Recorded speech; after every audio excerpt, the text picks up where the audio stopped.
One October evening in 1973, a pastor and his two adopted daughters stepped out after dinner and vanished.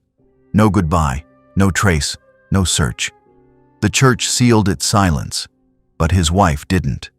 25 years later, buried beneath a dying tree, the truth finally clawed its way to the surface. And it began with a worn-out jacket and two rusted hair clips. Autumn in Boone is like a land in suspended animation. Red dirt roads are mottled with morning mist. Maple trees shed their leaves in patches of fading gold that swirl in the wind. And St. Mercy's Church stands as silent as if it had stopped breathing long ago. No one comes here in the afternoons anymore. The afternoon bell still rings on time at 5:30, but few remember why it used to chime. Helen Elwood lives in a small wooden house just 30 steps from the church. She still remembers each step clearly, each dark wooden step worn smooth by the years. Each paving stone in the yard where Marcus used to stand, wiping his glasses before preaching. Now the house is only hers, but Helen still wakes up at 4 in the morning, reheats coffee in the old copper pot, and arranges flowers in the glass vase with a slight crack at the neck. The kind of flowers Rose used to pick in this season. White chrysanthemums growing by the crumbling wooden fence. It has been 25 years since Marcus and his two adopted daughters, Anna and Rose, disappeared. Without a word of farewell, without any information found, and still undetermined whether they are alive or dead. Only that one October evening in 1973, he and his two daughters left the house after dinner and never returned. They told her he ran away, that Marcus, who once preached about steadfastness and the light at the end of faith, had lost that very thing. They said he was confused, bewildered, lost. But in all that, they whispered behind her back, no one ever said one thing: "We will search with you." Helen didn't argue. She just quietly returned to the wooden house where the whole family used to live and began tending the garden again, as if trying to hold on to a piece of the family's memory. Maybe today, maybe tomorrow. He will return through that gate, walk along the small path covered with wildflowers, and smile. You've kept everything the same.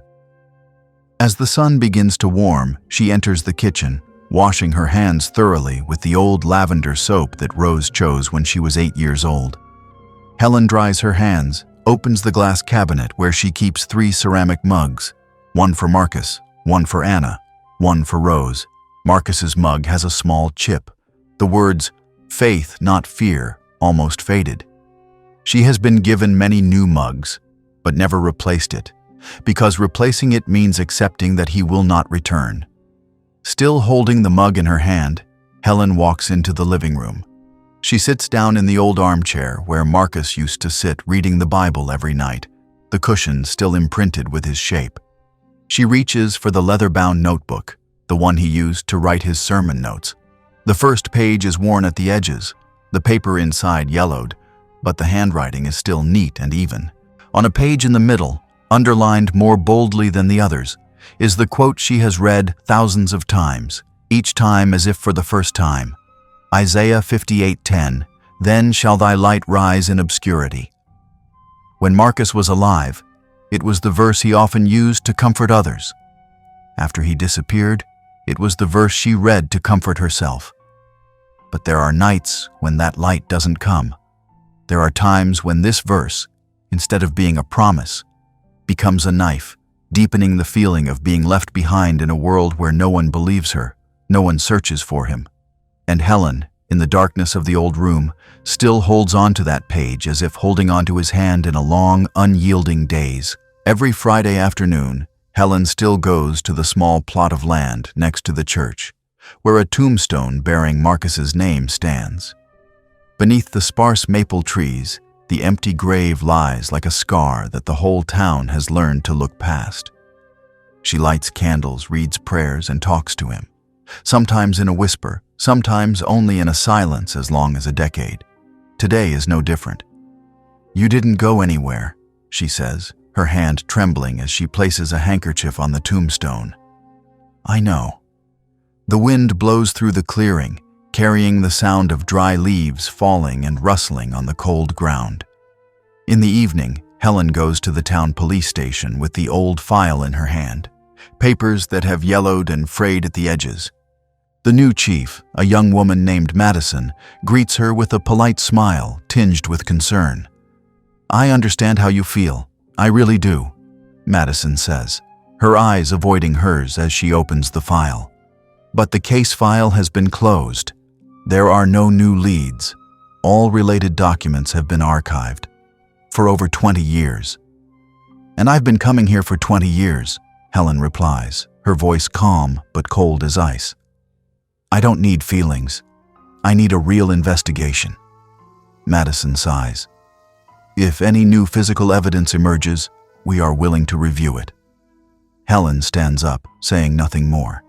In her heart, the words physical evidence, strong leads, statute of limitations have become hollow echoes, but she still comes. Even though she knows the result, because she just needs that at least other people do not forget her husband and 2 daughters. That afternoon, as she returned home, the landline rang. A dry, drawn-out sound, beat by beat. Helen picks up the phone, and a man's voice rings out, deep, hoarse, and hesitant. "Mrs. Elwood?" "Yes. This is Davis, from the Whistler Pines logging crew. This afternoon my team discovered an object, not very normal. You might want to know." Helen sits up straight. "Where did you find it?" "Under a dead tree, a large white maple about 10 miles from the church. We were cutting down the tree for timber when we found the ground had been dug up and then filled back in. It looked like a long time ago. There was a rotted cloth bag, and inside it was..." He hesitates. "What was it?" Helen grips the armrest tightly, her heart pounding like a drum. A clergyman's robe, inscribed with the name Marcus E. Elwood, and 2 metal hair clips, one blue, one purple. The world suddenly sways before Helen's eyes. She can no longer hear anything except the wind whistling through the cracks in the door and her own rapid breathing. Her eyes blur. In her mind, images of Anna smiling as Marcus puts the clip in her hair like a small ritual before going to school. Rose always chose purple because she said it was the color of royalty. Both of them once had eyes as bright as morning dew and laughter that echoed through the wooden house. Helen puts down the receiver, not even remembering whether she had said thank you. That night, she doesn't sleep. The lights in the living room are on all night. By the window, Marcus's notebook is still open, the page bathed in golden light. The truth is light, and light never succumbs to darkness. Helen reads the line again, whispering it like a vow. The wind blows strongly through the forest, carrying the cold of autumn. But in her heart, an old flame has been rekindled. For the first time in 25 years, that flame is not just pain, but motivation. The Boone Police Department is at the end of Main Street, nestled between the drugstore and the bakery that closed in 1987. It has 2 perpetually closed windows, a peeling wooden sign, and the persistent atmosphere of a town wanting to forget itself. Helen stands in the old tiled hallway, holding the cloth bag, her eyes fixed on the frosted glass of the file room door, where she had sat hundreds of times, listening to rejections as gentle as knife cuts. "There's nothing new, Mrs. Elwood. We can't proceed without clear evidence. The case has been closed according to procedure. This time, she doesn't go in. This time, she's not going to beg anyone."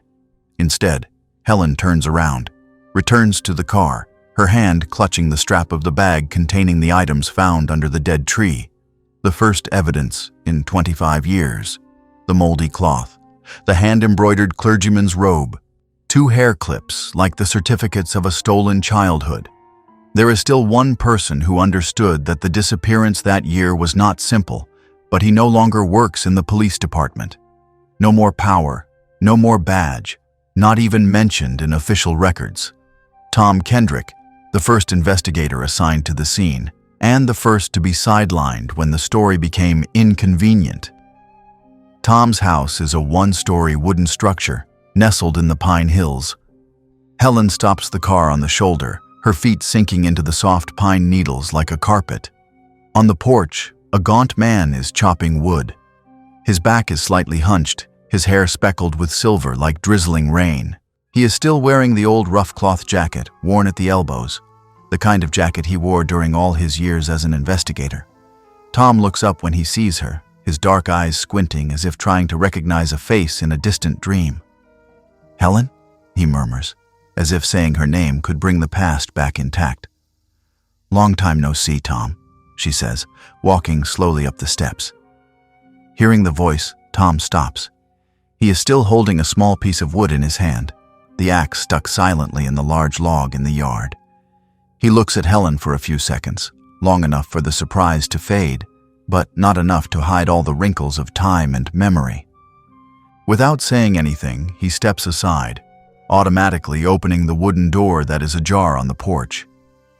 "There's still hot coffee in the pot," he says, his voice hoarse, his eyes fixed on her muddy boots. Not a warm invitation, but not a refusal either.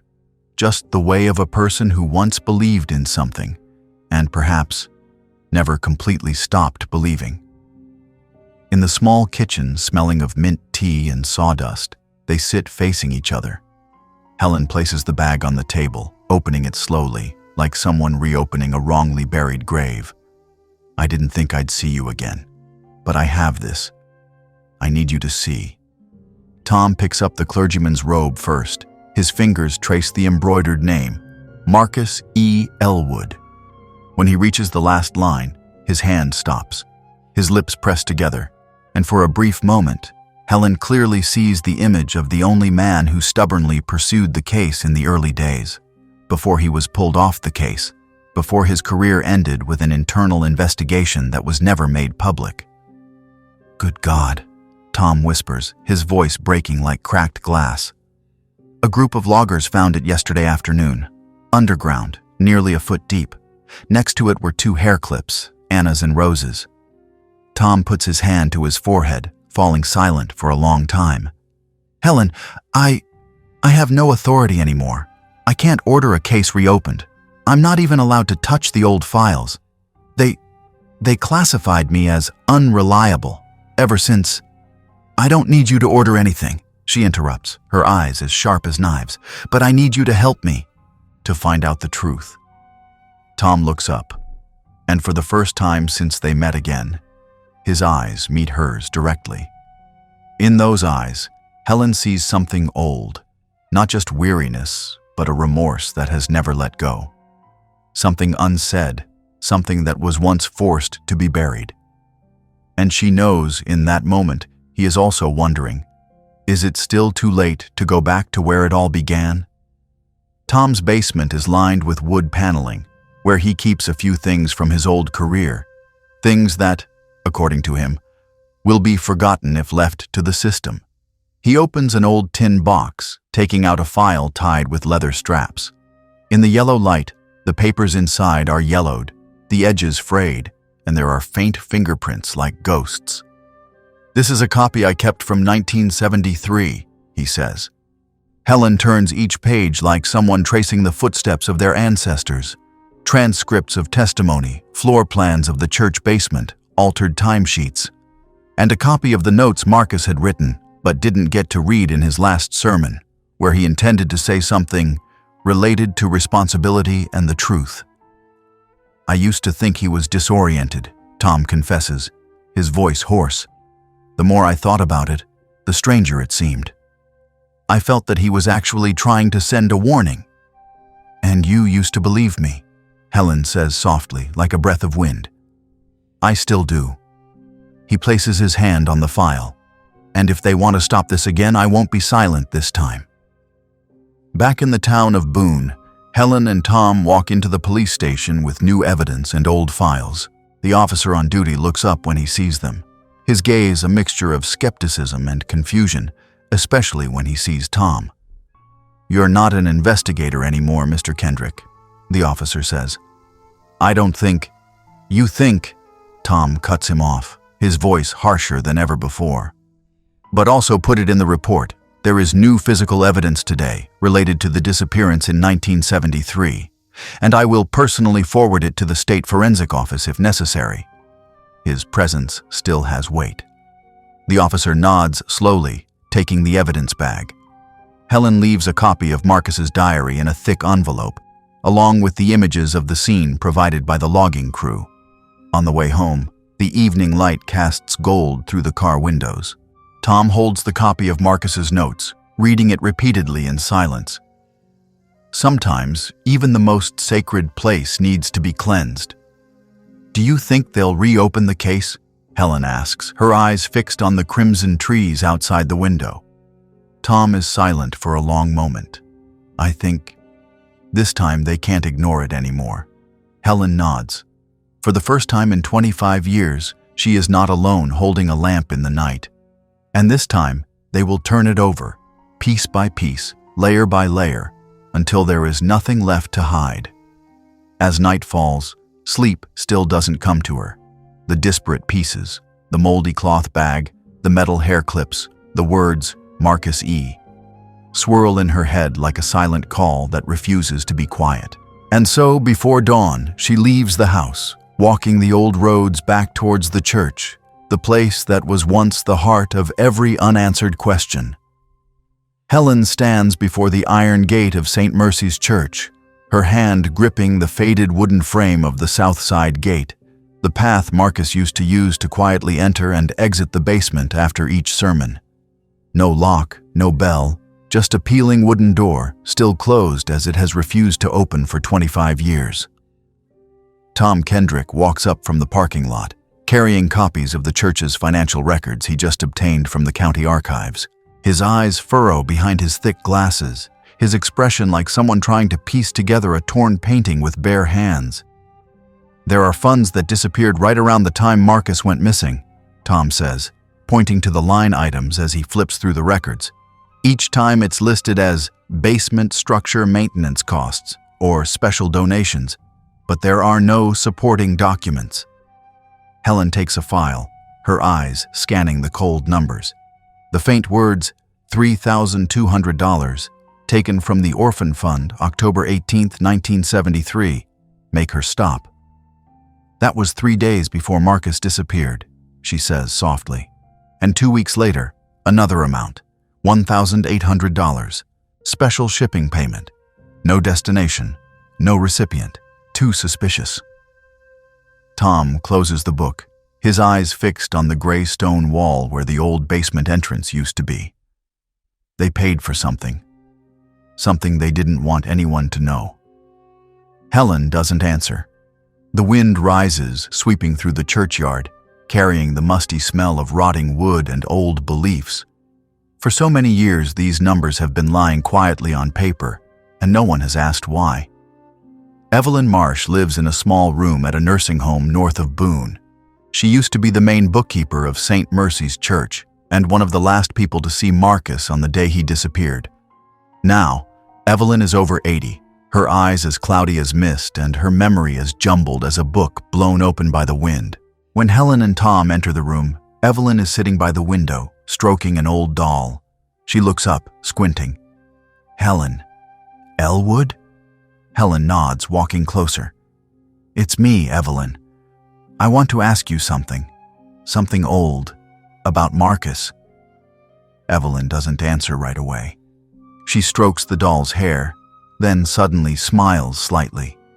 "Father Marcus, he had a voice like honey. Every time he preached, I felt my heart lighten." Tom gently interjects. "Do you remember the night he disappeared? Was there anything unusual that day?" Evelyn tilts her head. After a moment, she whispers, as if talking to herself. "I heard screaming from the basement, not once, many times, as if someone was being buried alive under the church. Children's voices, and then silence." The room suddenly turns cold. Helen takes the old woman's hand. "Evelyn, why have you never told anyone that?" "I did," Evelyn whispers. "I told Vernon. He told me I was hallucinating because I was too stressed.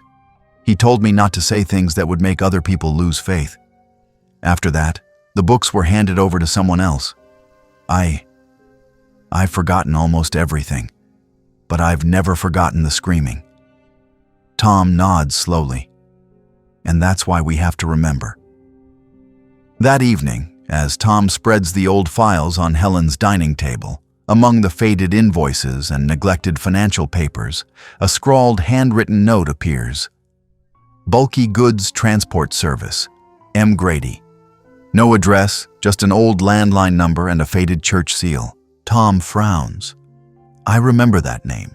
He was a carpenter in charge of repairing the roof around the time Marcus disappeared. But no one ever asked him anything. Helen looks at the note, feeling a mixture of strangeness and unease. If someone ever moved something down to the basement that night, then maybe he knows. A few days later, they found him. His name is Milton Grady.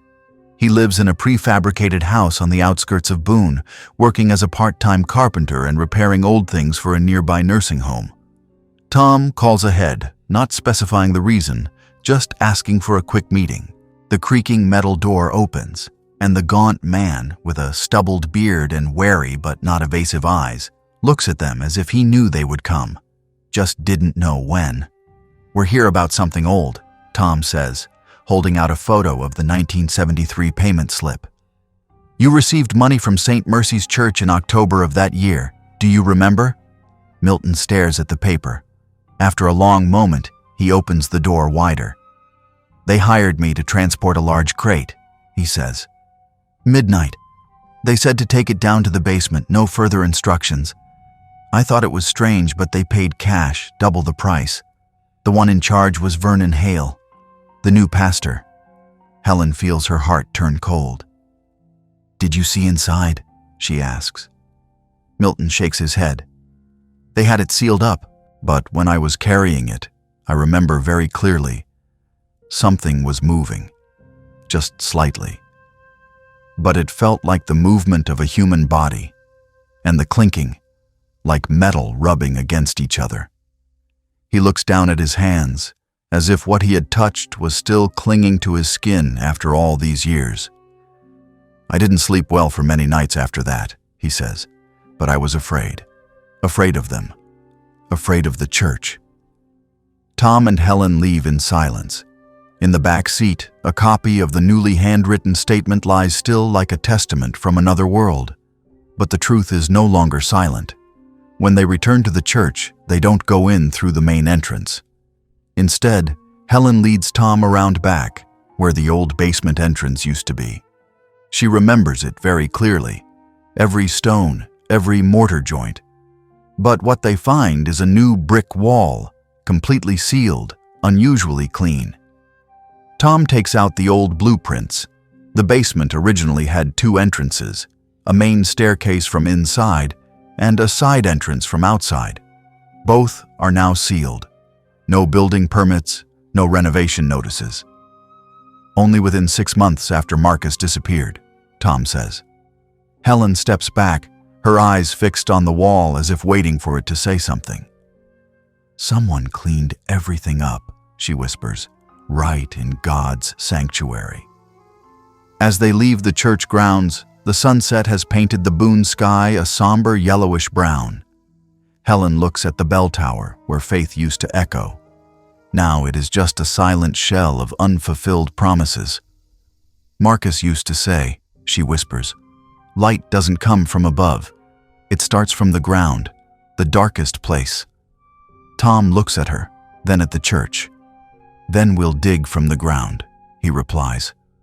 A declaration, a beginning for the excavation of not only earth and stone, but memories, consciences, and the truth buried for more than 2 decades. Helen stands close to the wall, clutching the small flashlight. The weak yellow light in her palm is like the last breath of someone holding their breath in the abyss. Tom Kendrick goes ahead, taking each step cautiously. He brought tools for removing bricks and a cloth bag containing pry bars, small brushes, and rubber gloves. The experience of an investigator never really left him.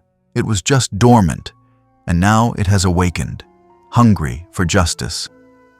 The wooden door behind the church, the one that used to lead down to the basement, is now just a thick brick wall with a smooth layer of mortar that looks as if it was recently applied. But Tom, after comparing it to the original design, has discovered something strange. The two rows of bricks at the bottom have a slightly off-gray color, and the cement at the base of the wall still has cracks as if it hasn't completely hardened. "We just need to remove 2 bricks in the right corner," he whispers. Helen says nothing, just nods. When the first shovel touches the brick, she closes her eyes. Not out of fear, but because it has been too long since anyone dared to touch the place that was once the heart of the church, the basement where Marcus used to sit writing his sermons, where he used to hide candy for Anna and Rose every Sunday morning. The sound of breaking brick echoes off the walls. Each sound is like a blow to the past. By the third brick, a cold draft from inside rushes out, carrying the smell of damp earth, rotting wood, and something older than time itself. They shine the lights into the opening. A space appears dim, covered with cobwebs and fine dust. "The old basement is still intact," Tom says softly. "It was just hidden by this false wall." He crawls through first, letting Helen follow. They both stand in a narrow space, the ceiling low, the stone walls casting shadows that tremble in the flashlight beam. Everything is covered in dust, but there are signs that it was once cleaned, as if someone had wiped it down, then given up. Helen goes to the corner of the room, where Marcus's desk used to be. The desktop is gone, but the tiles underneath have marks indicating that something heavy had been placed there for many years. Tom crouches down, tapping lightly on each tile. By the 4th tile on the left, the sound changes, hollow. He pries gently. The tile pops out, revealing the mortar underneath, still off-white and damp. Tom frowns, then carefully pries the mortar out. And they see. A piece of wood is exposed, a crossbeam, once part of the basement roof support frame. On it, the flashlight beam clearly shows a dark stain, stretching like a spilled liquid, but the edges have solidified, hardened. "It's blood," he says softly, almost not daring to believe his own words. Helen steps forward, her hands clenching. "This is evidence of a sin that has been committed," she whispers. As he sweeps the dust near the base of the north wall, Tom accidentally brushes against a thin piece of ash mixed in the dirt.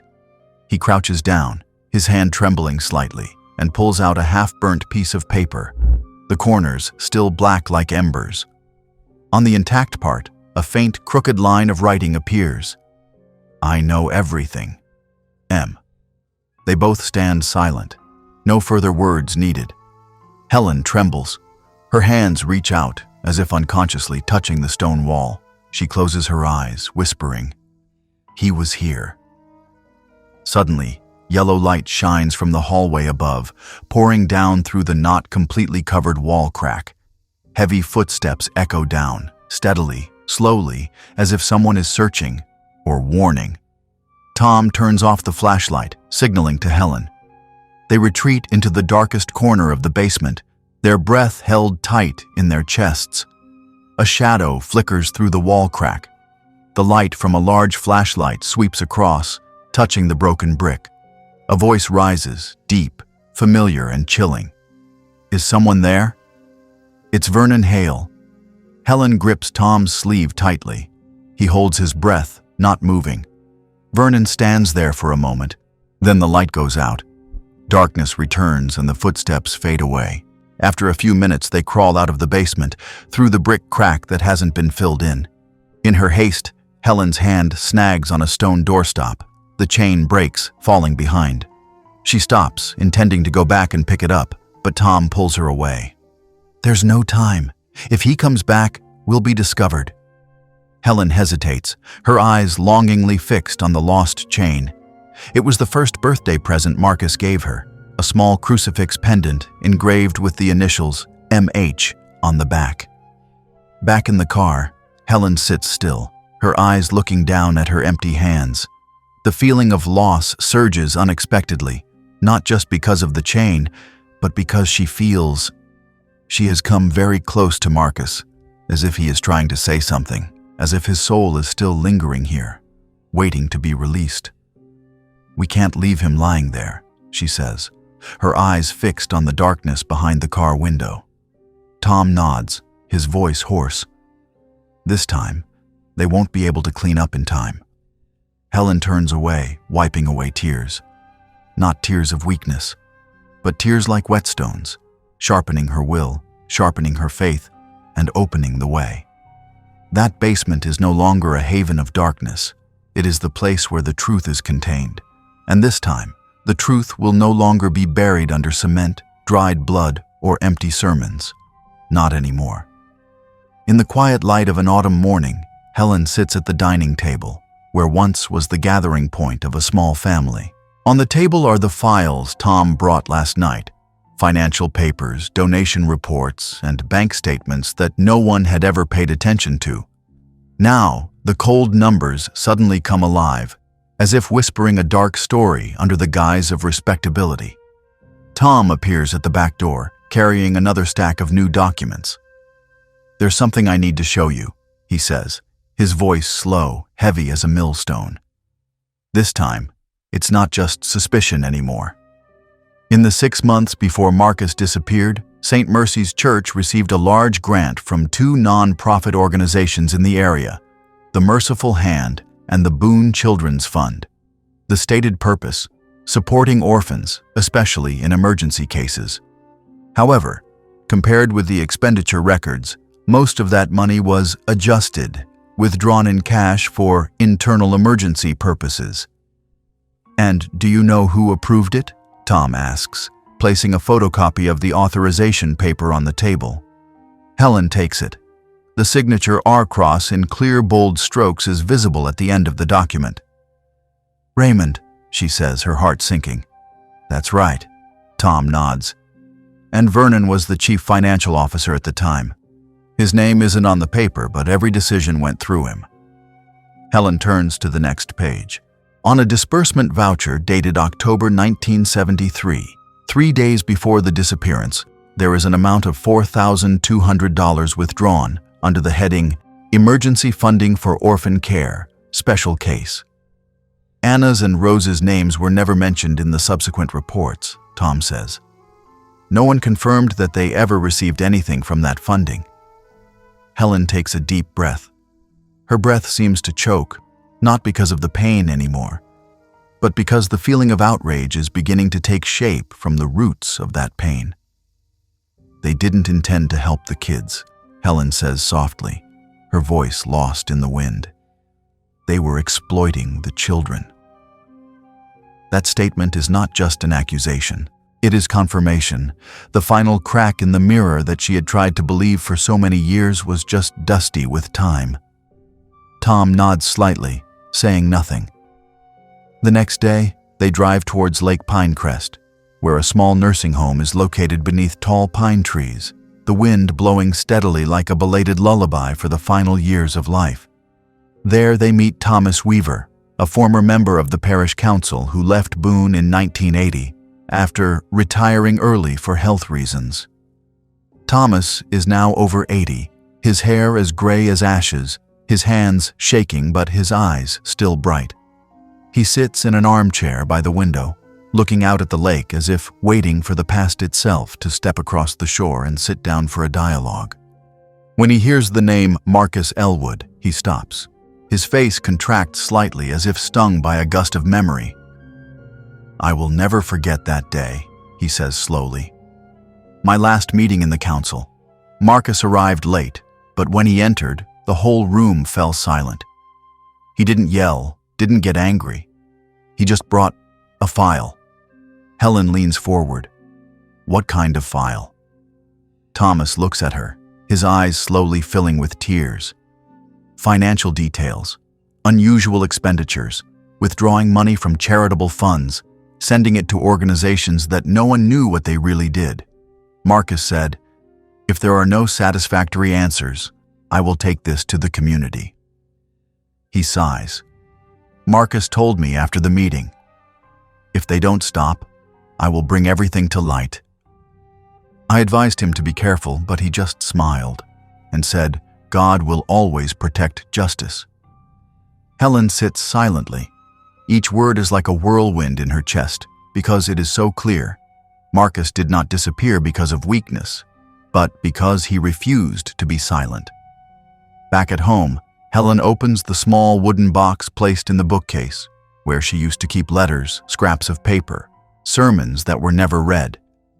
Among the old papers, she finds an envelope with no name, no address. The paper is yellowed, sealed with faded brown wax. There is only one line of shaky handwriting, unsigned. "They will kill you if you don't be quiet." H double quote. She stands still. Whose H? Is it a warning someone sent to Marcus? Or a word from Marcus himself? Whoever it is, that letter now sounds like a bell ringing in the abyss. Warning, cry for help, and the final confirmation that he knew, and did not remain silent. Tom comes as soon as she calls. When he finishes reading the line, he falls silent, then says softly, "We have nothing left to doubt, Helen. Just move forward." That afternoon, the two return to the police station. Helen requests to meet directly with Officer Madison, who had refused to reopen the case, but now begins to realize that the pressure is no longer in the words of an old widow.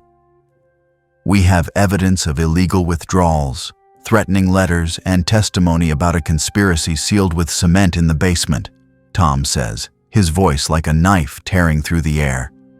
"What else do you need to reopen the case?" Madison looks at them, then at the stack of files. Her face no longer has the evasive look from before. Finally, she nods, slowly. "I will forward this entire file to the state attorney's office, and I will request a reverse chronological financial audit back to 1973. Helen stands up. She doesn't thank her. She doesn't need a promise, just action. That evening, she returns to the church. No one follows, no lights, no people. Only she and the cold wind from the stone columns casting shadows on the tiled floor. She enters the main hall, standing between the wooden pews, where Marcus used to preach every Sunday morning. Now, the pulpit is still there, but the words he left behind have been erased by fearful hands. Helen lifts her head, looking straight at the crucifix hanging high on the ceiling. No more tears, no more trembling. "You didn't be silent," she whispers, "and I won't either." On the way out, she looks back one last time. The moonlight sparkles on the tiled floor like shards of broken glass. But in each shard, she clearly sees Marcus's face, and beside him, Anna and Rose, as if still waiting for something. Not justice, but the truth, and someone who dares to name it. Whistler Pines, mid-November, is covered in a cold silver gray.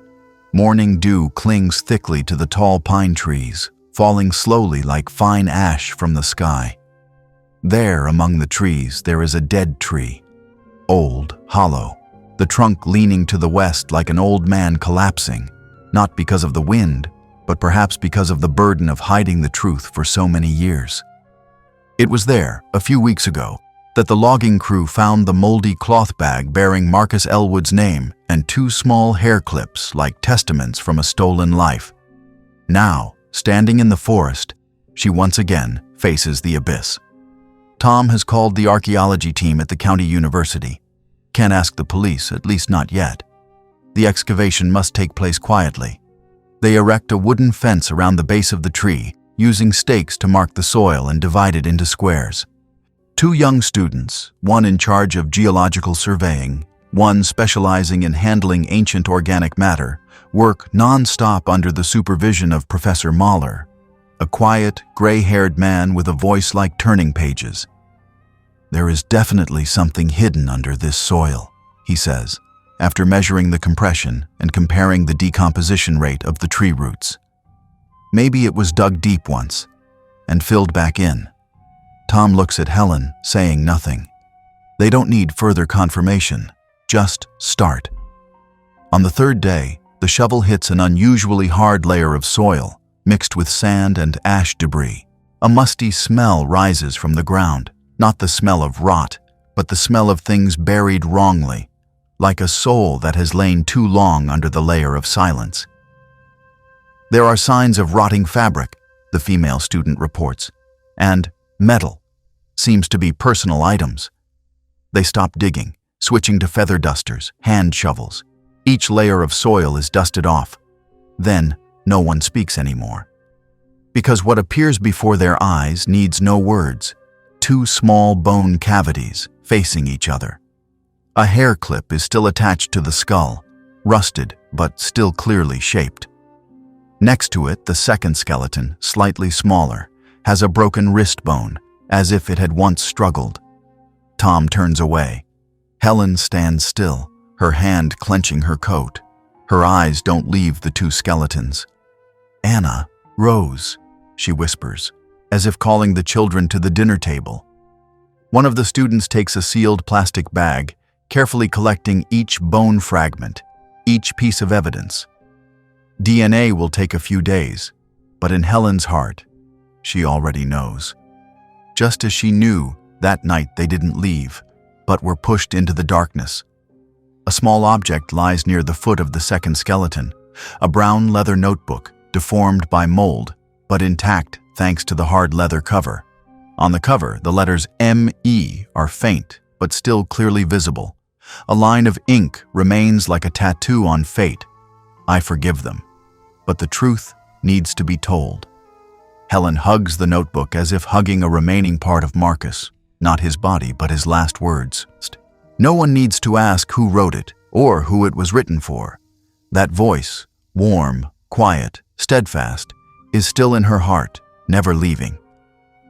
"He knew he was going to die," Tom says, his voice hoarse. "But instead of running, he fought to the end." Helen nods. She feels the air around her thickening, heavy as lead. Not out of fear, but because the pain has taken shape. No longer a hypothesis, a faded memory, a lingering doubt. Now it is blood that has soaked into the earth, bones that have turned white. The last words written by hands that no one will ever hold again. The police arrive the next afternoon. An official investigation is reopened, this time not perfunctorily.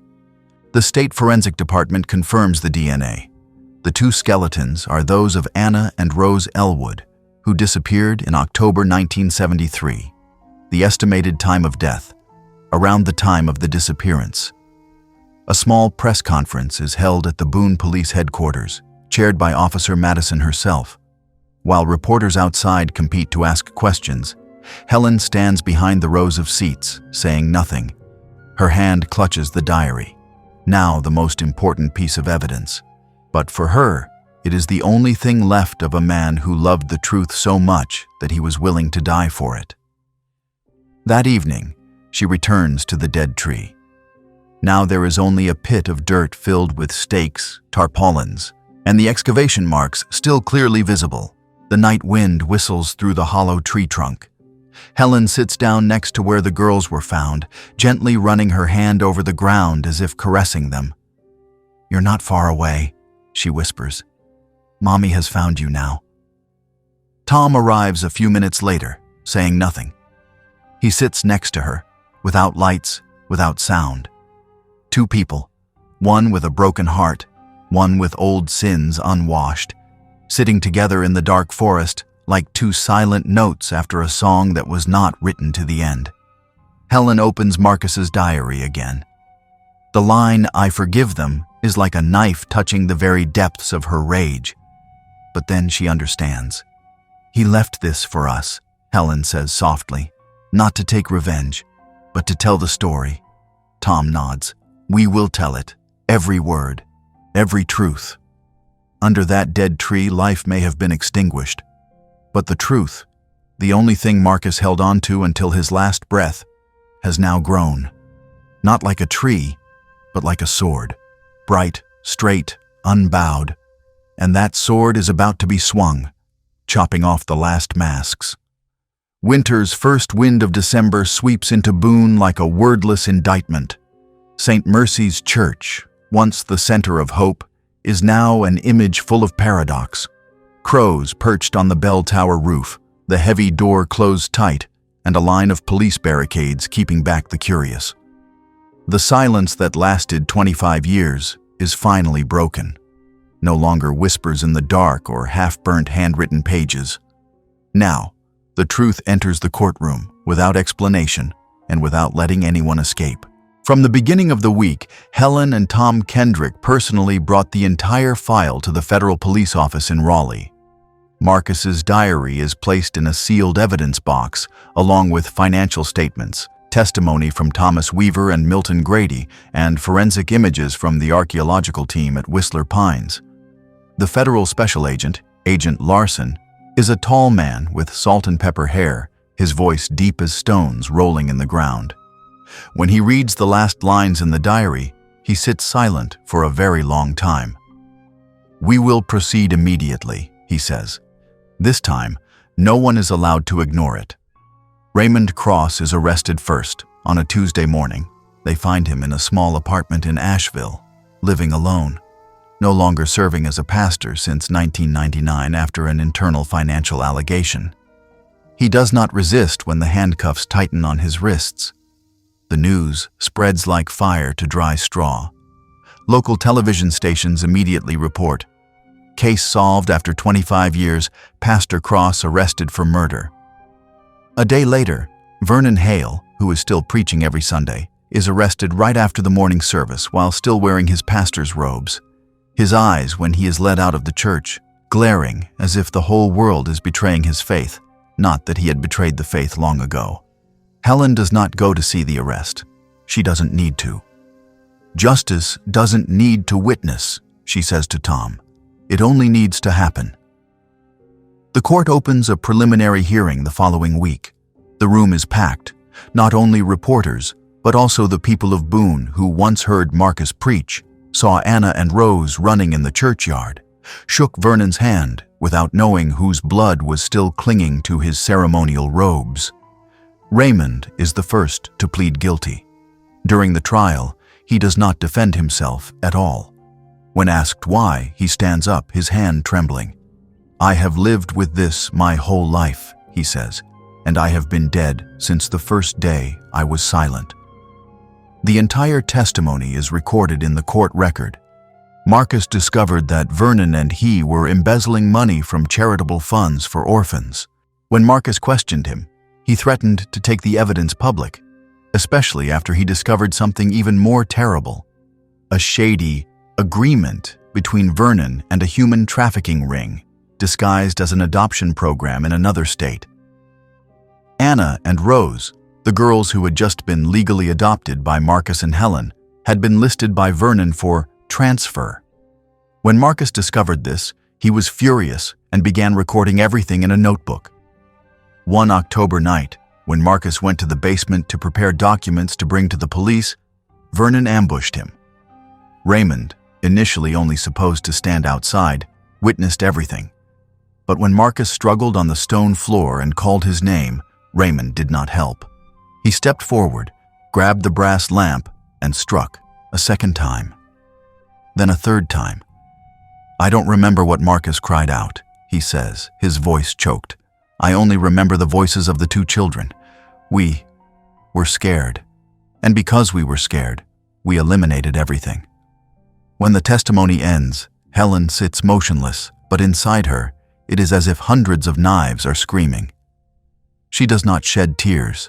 The pain is exhausted. Now there is only an empty space where once was hope, now burned clean. The sentencing takes place on a misty morning. The court sentences Vernon Hale, life imprisonment without parole. Raymond Cross, 25 years in prison for cooperating with the investigation and pleading guilty from the start. In the courtroom, no one applauds, no one cheers. There is only a solemn silence like a final ceremony. No preaching, no praying. Only the truth is heard. After the court adjourns, Agent Larson gives Helen a file and a letter, a copy of the official decision to restore the honor of Pastor Marcus Elwood. The federal court recognizes that he did not run away, did not suffer a crisis of faith as the church had claimed, but was a victim murdered while protecting the truth and his two young daughters. "We apologize for the delay of justice," Larson says, not in the voice of a law enforcement official, but in an almost fatherly tone. "And for the silence that lasted too long." Helen looks at the paper. She does not see the words. She sees Marcus standing on the pulpit, once again, head held high, no longer shrouded in darkness. That evening, Helen stands in front of St. Mercy's Church. The lights are still off, the door still closed. But for the first time in many years, she does not feel alone. In her hand is the diary, now no longer evidence but her own Bible, a gospel written in blood, bone, and courage. Tom steps to her side. "No need to ask. No need to say. We've done our part," he says softly. Helen nods. The cold wind blows through the stone benches in the yard, carrying a gentle sound, like the small laughter of two little girls playing, and the warm voice of the man who knew no fear. Justice has spoken. But people like Marcus don't need justice to live on. They just need someone to tell the truth, and someone willing to listen. On Sunday evening, St. Mercy's Church opens its doors for the first time since the trial ended. No bells, no hymns. Only the sound of the wind howling through the stained glass windows and the flickering candlelight like lingering teardrops on the old altar. Helen arrives early. She does not wear mourning clothes, nor does she wear black. Instead, she chooses the light gray dress that Marcus liked best, simple, with a white collar. Around her neck is a new chain, a replica of the first gift he ever gave her, now restored by a silversmith in the area, from memory and tears. No one says it, but everyone knows. This is not a funeral service, nor is it a sermon. This is a collective confession, a review by an entire community, not with tears, but with a silence deeper than any sermon ever read. Even before sunset has completely faded, people arrive. An elderly couple, the husband used to be an acolyte assisting with the service, the wife used to babysit at the church. A young man with graying hair, once a young student of Marcus, now leads his 8-year-old daughter by the hand. Evelyn Marsh, guided by her niece, still clings to a cloth-bound Bible, its contents no longer clear to anyone, only the feeling. Even though her memory is not intact, she still murmurs Anna's name, the name that used to make her cry in her confused dreams. No one says anything when entering. Only the sound of footsteps echoes softly on the old stone tiles, echoing between the faded wooden pews and the dust-covered statue of the angel. Each person is given a copy of Pastor Marcus's diary, not the entire thing, but excerpts that have been selected, edited, and printed on plain white paper with simple binding. The words from a man who has passed away, but has never been silent. "I write because I can no longer be silent. I know, if I keep it inside, evil will grow in the darkness. I don't know if anyone will believe me, but the truth will always be the truth, and God will see everything. There is one thing I learned too late. Sometimes it is our silence that nourishes evil the longest." Helen sits for a moment in the first row, her heart as still as a lake after the mist has cleared. At the appointed time, 7 o'clock in the evening, she stands up. There is no master of ceremonies, no introducer, only the old wooden pulpit, where Marcus used to preach every Sunday morning, where his voice used to ring out like an early bell, and the figure of a woman walking up to it, carrying nothing but the truth. She looks around, her eyes passing over each face, old, young, familiar, strange, and then stopping where the candlelight is flickering in the gentle breeze. "I did not come here to teach," she begins, her voice deep, not loud but clear, "because I have nothing to teach. I only have something to say." A silence, not a cough, not even a whisper. My husband, Marcus, did not leave us. He did not run away because he lost faith. He was killed.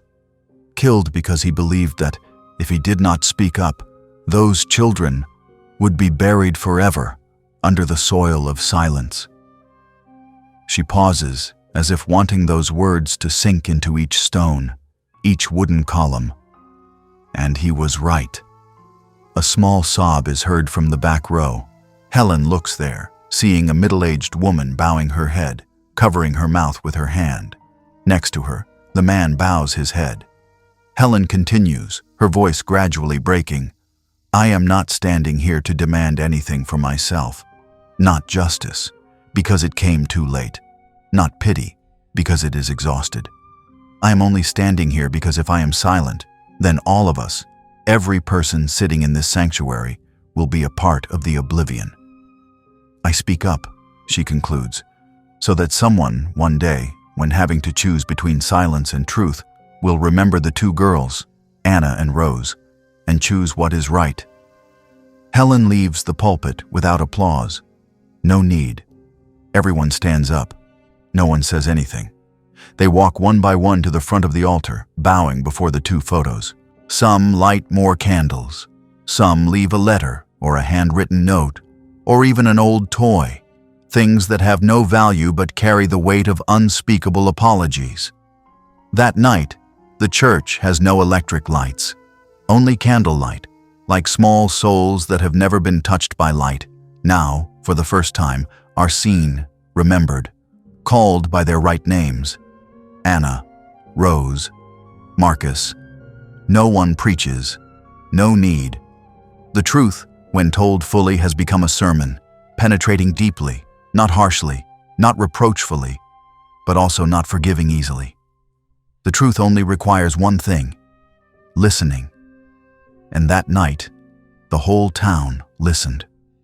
The first morning after the memorial service, Helen wakes up earlier than usual. She stands before the small window in the temporary lodging in the center of town, looking out at the surface of Lake Boone covered in a misty layer. The sun has not yet risen, but she knows today will be beautiful, not because of the weather, but because something in her has stopped breaking. For the first time in decades, she decides to return. The wooden house next to the church, once a home, once the deepest pit of pain in her life, has now been repaired.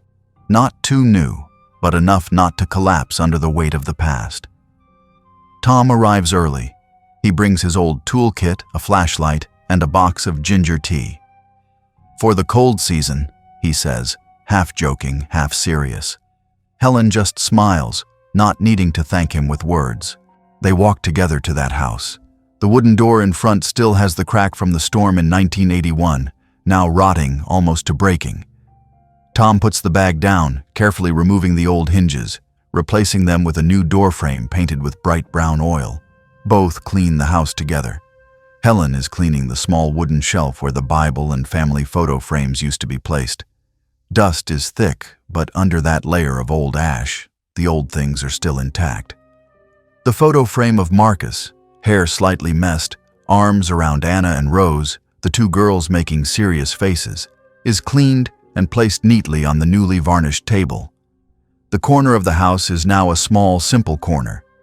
Just 3 photos, a glass vase containing a few white chrysanthemums, and a piece of wood engraved with the words, "The truth cannot be buried, as long as there is one person who dares to seek." Helen touches the wood lightly, as if catching the heartbeat from someone's hand that still leaves warmth. At noon, the mailman stops by. A stack of letters is handed over, unusually thick, not bills, not advertisements.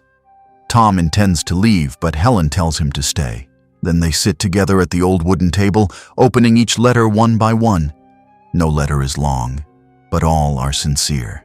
From Mrs. Andrews, who used to whisper behind her back that Marcus probably ran off with someone. From the old teacher Milton, who only now dares to admit that transporting the heavy crate that year was something he regretted for the rest of his life. From a former student writing in shaky handwriting, "I used to believe the lies. Now I believe in you." Each word is like a thread, sewing together the tears of memory. Not quite forgiveness, not quite redemption, but acknowledgement. And for Helen, each line of text is the final evidence that the truth has found soil to grow, not only in the courtroom, but in the hearts of the living. In the afternoon, a young family visits.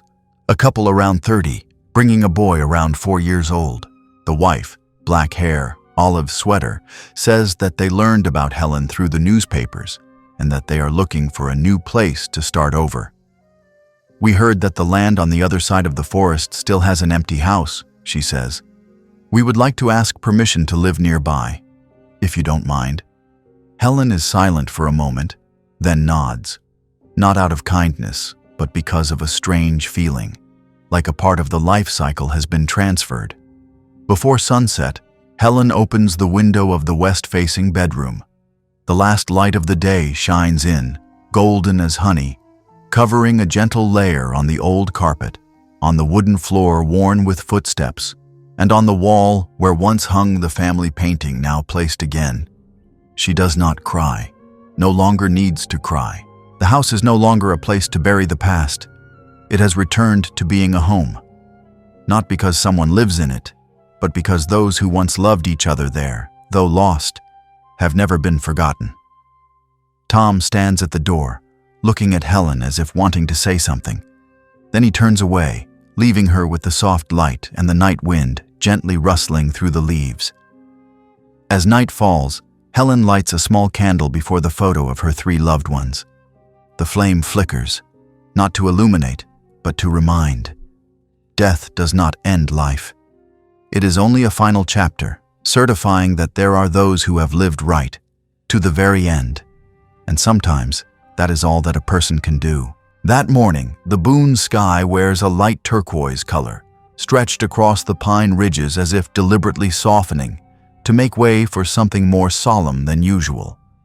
St. Mercy's Church, after years of enduring the heavy burden of covered-up sin, has, for the first time, become a place to witness the opposite. A truth that is acknowledged, engraved, no longer burned, erased, or whispered in fear. A small courtyard behind the church is cleaned up. New paving stones, white chrysanthemums bloom around a semicircular plot of land. In the middle, a black granite tombstone is erected, not too high, not magnificent, but solid.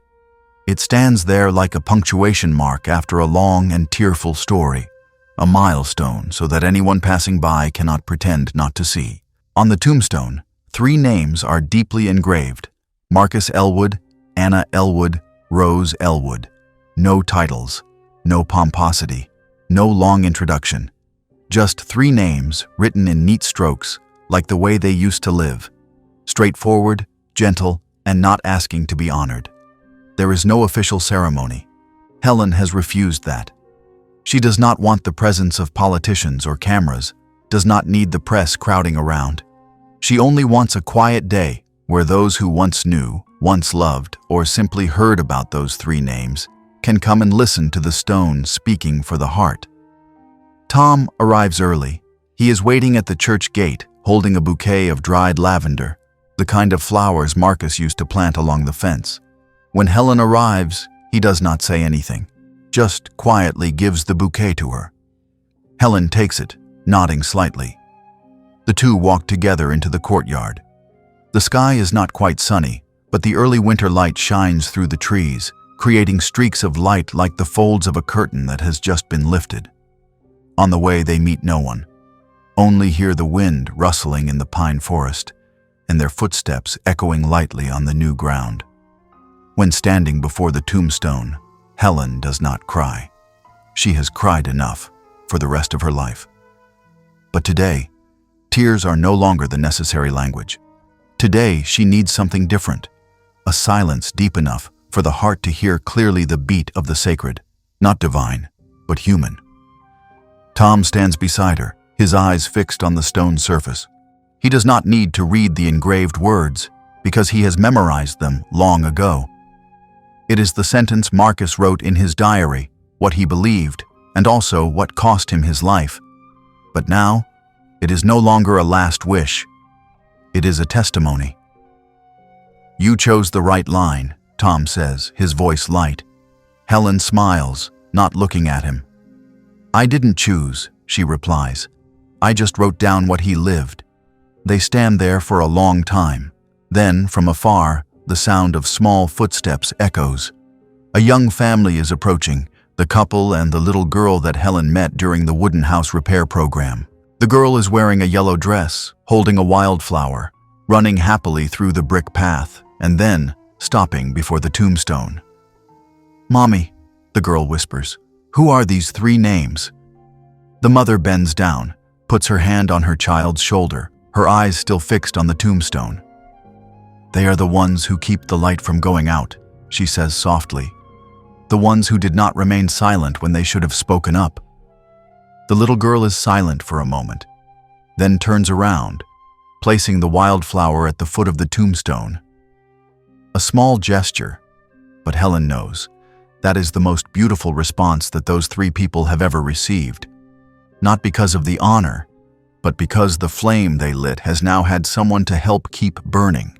On the way back, Helen does not turn back to look at the tombstone. She does not need to, because for the first time in her life, she knows no one is buried anymore. Not Marcus, not Anna, not Rose, and no more truth has to hold its breath waiting for the day to be revealed. The church bell rings just as she reaches the gate.